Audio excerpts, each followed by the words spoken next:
Hello बच्चों, एक बार फिर से आप सभी का स्वागत है पाठमाला के ऑनलाइन प्लेटफॉर्म पर। तो आज हम शुरू करेंगे आपकी अभ्यास कार्य, यानी कि अभी तक हम अध्याय नमा भारत के महान व्यक्तित्व को अच्छे से समझ चुके थे। आज हम इस क्लास में उसके अभ्यास कार्य करेंगे। ठीक है, तो शुरू करिए और उसको अच्छे से समझते हैं। तो अपने पहला प्रश्न शुरू करते हैं। पहला प्रश्न अपन को दे रखा है कि सरदार पटेल ने किस तरह से देशी रियासतों का एकीकरण किया, अपने अध्यापक से चर्चा कीजिए। यानी कि अपने सरदार वल्लभ भाई पटेल जो थे, उन्होंने किस तरह से देशी रियासत जो थी उनका एकीकरण किया, वो अपने अध्यापक से पूछना है। तो है तो जो सरदार पटेल थे, अपने सरदार वल्लभ भाई पटेल, उन्होंने अपनी कूटनीति, दृढ़ निश्चय और समझदारी से 562, ठीक है, कितनी 562 देशी रियासतों को भारत में मिलाया। और उन्होंने रियासतों के शासकों को समझाकर या आवश्यक होने पर शक्ति से एकजुट किया, जिससे अखंड भारत का निर्माण हुआ।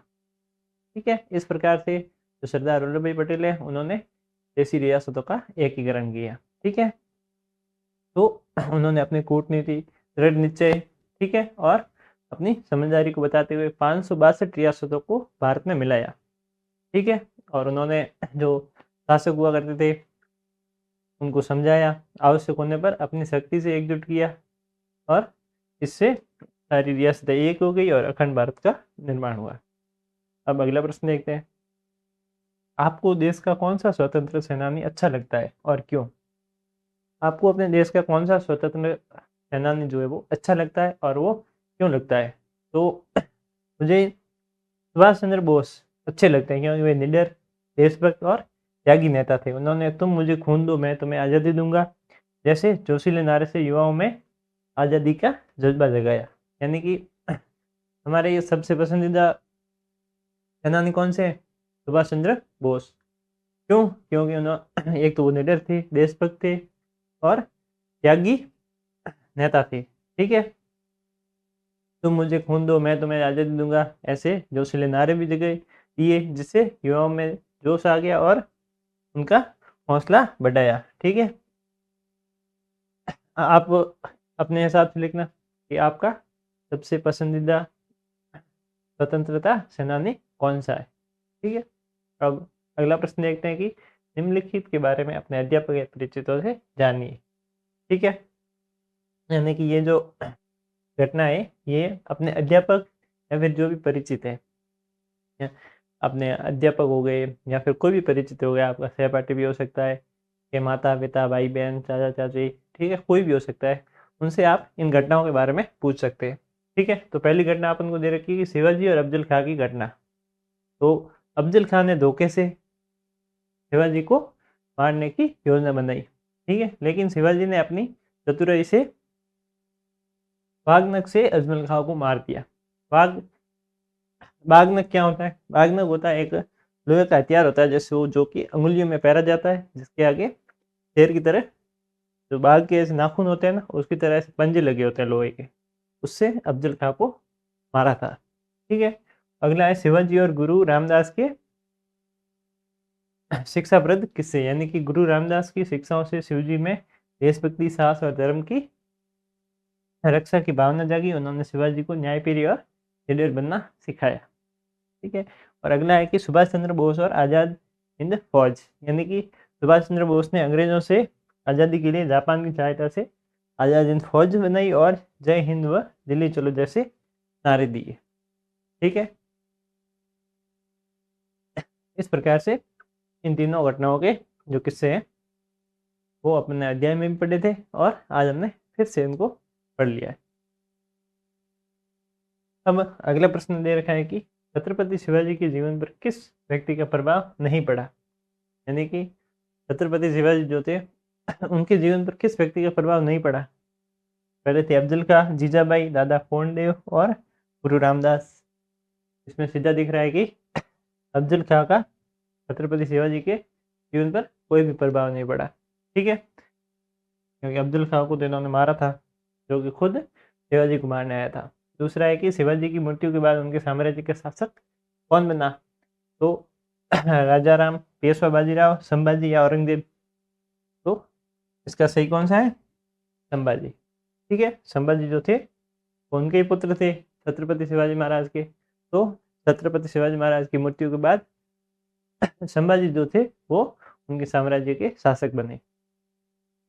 अगला है, सुभाष चंद्र बोस को हम किस नाम से जानते हैं?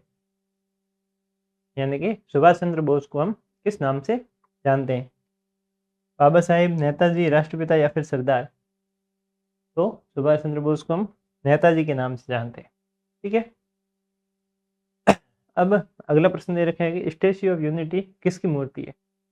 स्टैच्यू ऑफ यूनिटी हमने पढ़ा था कि सबसे बड़ी मूर्ति है दुनिया की। ठीक है, तो वो किसकी है? महाराणा प्रताप की है या फिर जवाहरलाल नेहरू, सरदार वल्लभ भाई पटेल या फिर अटल बिहारी वाजपेयी? तो वो है सरदार वल्लभ भाई पटेल की। ठीक है, अब इसका अगला प्रश्न देखते हैं। अगला दे रखा है कि रिक्त स्थानों की पूर्ति कीजिए। तो पहला दे रखा है पटेल देश के पहले क्या थे और गृह मंत्री रहे। तो पटेल देश के पहले उप प्रधानमंत्री और गृह मंत्री रहे। दूसरा है कि बोस ने अंडमान और निकोबार द्वीप समूह पर अधिकार कर इन द्वीपों का नाम और द्वीप रखा। यानी कि इन द्वीपों का नाम क्या रखा था? तो इन द्वीपों का नाम रखा था शहीद और स्वराज द्वीप। ठीक है, तीसरा है पुरंदर की संधि मिर्जा राजा एवं शिवाजी के मध्य हुई। किन किन के बीच हुई? तो पुरंदर की संधि हुई थी मिर्जा राजा जय सिंह और शिवाजी के बीच। चौथा है सुभाष चंद्र बोस द्वारा और तुम मुझे खून दो मैं तुम्हें आज़ाद दूंगा के नारे दिए गए। यानी कि कौन कौन से नारे दिए गए? एक तो तुम मुझे खून दो मैं तुम्हें आज़ाद दूंगा, और दूसरा कौन सा है? जय हिंद। ठीक है, इस प्रकार से सुभाष चंद्र बोस के द्वारा नारे दिए गए। अब आगे देखते हैं प्रश्न कि शिवाजी किस तरह से युद्ध करने में निपुण थे। यानी कि जो छत्रपति शिवाजी महाराज थे वो किस प्रकार के युद्ध करने में निपुण थे यानी कि किस प्रकार के युद्ध उनको अच्छे से आते थे। एक तो गुरिल्ला और दूसरे कौन सा है? छापा मार। ठीक है, ये युद्ध नीतियाँ उनको अच्छे से आती थी। अब अगला प्रश्न देखते हैं। अगला है कि शिवाजी को मारने के लिए अफजल खां को किसने भेजा था? छत्रपति शिवाजी को मारने के लिए अफजल खां को किसने भेजा था? तो छत्रपति शिवाजी को मारने के लिए अफजल खां को बीजापुर के शासक आदिल शाह ने अफजल खां को भेजा था। ठीक है, किसने? बीजापुर के शासक आदिल शाह। ठीक है, अब अगला प्रश्न देखते हैं कि सुभाष चंद्र बोस का जन्म कब एवं कहाँ हुआ था? तो सुभाष चंद्र बोस हुआ था 23 जनवरी 1897 को उनका जन्म हुआ था, और कटक ओडिशा में हुआ था। यानी कि ओडिशा में एक जगह है जिसका नाम है कटक, वहाँ पे उनका जन्म हुआ था। और हुआ कब था? 23 जनवरी 1897। अगला प्रश्न है कि सरदार वल्लभ भाई पटेल को लौह पुरुष क्यों कहा जाता है? यानी कि सरदार वल्लभ भाई पटेल को लौह पुरुष क्यों कहा जाता है? क्योंकि सरदार वल्लभ भाई पटेल लौह पुरुष इसलिए कहा जाता है क्योंकि ये दृढ़ निश्चयी, कर्तव्यनिष्ठ और सशक्त नेतृत्व वाले व्यक्ति थे। उन्होंने देशी रियासतों का एकीकरण कर अखंड भारत की नींव रखी थी। यानी कि उनको लौह पुरुष इसलिए कहा जाता है क्योंकि एक तो वो दृढ़ निश्चय वाले, क्योंकि एक बार जो ठान लिया वो कर गए रहते थे, और कर्तव्यनिष्ठ और सशक्त नेतृत्व वाले व्यक्ति थे, और उन्होंने देशी रियासतों का एकीकरण किया और अखंड भारत की नींव रखी थी। अगला प्रश्न है कि सरदार वल्लभ भाई पटेल द्वारा अंग्रेजों के विरोध में किए गए 2 आंदोलनों के नाम लिखिए। यानी कि सरदार वल्लभ भाई पटेल द्वारा अंग्रेजों के विरोध में किए गए 2 आंदोलनों के नाम लिखने हैं। वो कौन कौन से आंदोलन है? एक तो है खेड़ा सत्याग्रह जो कि 1918 में हुआ था। दूसरा है बारदोली सत्याग्रह जो कि 1928 में हुआ था। ठीक है, अगला प्रश्न है कि शिवाजी और सुभाष चंद्र बोस के संघर्षों में क्या समानताएं थी? शिवाजी और सुभाष चंद्र बोस के संघर्षों में कौन कौन सी समानताएं थी? तो शिवाजी और सुभाष चंद्र बोस दोनों ही देशभक्त, साहसी और स्वतंत्रता प्रेमी थे, और दोनों ने विदेशी शासन के विरुद्ध संघर्ष किया और देश, धर्म व स्वाभिमान की रक्षा के लिए अपने प्राणों की परवाह नहीं की। ठीक है, अब अगला प्रश्न देखते हैं कि महान व्यक्तियों की मूर्तियां क्यों लगाई जाती है? लेकिन जो महान व्यक्ति होते हैं उनकी मूर्तियाँ क्यों लगाई जाती है? क्योंकि महान व्यक्ति की मूर्तियाँ इसलिए लगाई जाती है ताकि लोग उनके कार्य, त्याग और आदर्शों से प्रेरणा ले सकें और उनके योगदान को हमेशा याद रख सकें। ठीक है? महान व्यक्तियों की मूर्तियाँ इसलिए लगाई जाती है क्यों? क्योंकि एक तो लोग उनके कार्य, त्याग और आदर्शों से प्रेरणा ले सकें और उनके योगदान को हमेशा याद रख सकें। और अगला प्रश्न है कि यदि हमारा देश अंग्रेज़ों से स्वतंत्र न होता, तो आज देश की हालत क्या होती? यानी कि यदि आज भी हमारा देश अंग्रेज़ों से आज़ाद नहीं हुआ होता, तो आज हमारे देश की क्या हालत होती? तो यदि आज भी स्वतंत्र ना होता तो हम दास्ता में जीवन जी रहे होते, अपने निर्णय स्वयं न ले पाते और देश का विकास, शिक्षा व उद्योग अंग्रेज़ों के नियंत्रण में होते। यानी कि अगर आज भी अंग्रेज़ हमारे पे शासन करते, तो हम पूरी तरह से अंग्रेज़ों के कब्जे में रहते, वो हम पे बहुत ज़्यादा अत्याचार करते, ठीक है? और हम गरीबी और भूखमरी में विलीन हो जाते। और अगला प्रश्न है, बच्चे अपने देश के विकास में योगदान किस तरह से दे सकते हैं? यानी कि जो वो छोटे-छोटे बच्चे होते हैं, ठीक है? इस प्रकार से आप हो, तो आप अपने देश के विकास में योगदान किस तरह से दे सकते हैं? तो बच्चे अपने देश के विकास में योगदान ईमानदारी से पढ़ाई करके, ठीक है? और अनुशासन का पालन करके, स्वच्छता, पर्यावरण का ध्यान रखकर तथा देशभक्ति और एकता की भावना बनाए रखकर योगदान दे सकते हैं, ठीक है? इस प्रकार से आप भी अपने देश को आगे बढ़ा सकते हैं और अपने देश के विकास में अपना योगदान दे सकते हैं।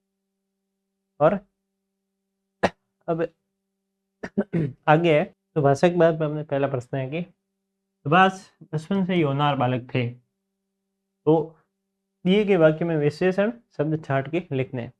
अपन को जो भी वाक्य दे रखे हैं उन पे उनका विशेषण छाँट के लिखना है, ठीक है? तो जो सुभाष चंद्र बोस है वो बचपन से ही होनहार बालक थे, ठीक है? इनमें विशेषण शब्द कौन से हैं? विशेषण शब्द मैंने आपको बताया था, जो किसी की विशेषता बताते हैं, ठीक है? इनमें विशेषता कौन बता रहा है?